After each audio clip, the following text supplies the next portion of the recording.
Da conta minhas vergonha, uma das maiores vergonhas que me passa foi um dia, na secundária de Calbiceira. Estava fã de um pequeno, que se lembra nem sinônimo. Eu só chega sempre que aquele pequeno passa para o coração de nós. Um crânio dentro do peito, que nós não conseguimos nem falar A nem B. Me era assim, mas aquele dia, faz esforço, escreve carta, da meu amigo, para ele, que vai contra comigo X horas atrás da escola. Mas nós que ele mesmo era atrás da escola. Me surpreende para que vai para aqui. Eu, pequeno, parece. A mim para mim já ganhava. Manda um gajo, e vem com o coração. Antônio, pequena que se olhar rapaz, amigo está à frente, menina. Rapaz, tudo assim. Ah, Carlos. Você está a falar comigo durante 3 minutos. Eu desabafa, não abre meu coração. Eu falei, você curtiu, não achou super bonita, não queria por dar-me chance. Pequena, eu venho dentro do rosto de rio. Pequena falou assim, já ok. Menina, já ok.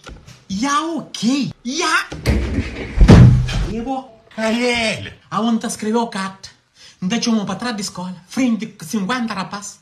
Botava um flan yau, que sei que não está flores. Vira base caminho, foi uma das maiores vergonhas que me passa. Mas é isso, mesmo. Vergonha tem que estar passar. Não quero arrepender, eu sei que não fozinha de ver como homem. Hoje em dia, coisa que muita coisa. Putos hoje em dia, tá fazendo que as coisas lá. Turno no TikTok, tá rabola. Não sabe, no terreno, tá jovem, ministro. No terreno, nunca tinha que escusa de TikTok, manda mensagem. Não tá bem tic-tiga, não tá papel rosto para rosto, olho na olho, coração tá palpita, sorte tá base, só medo. Para não dar um não.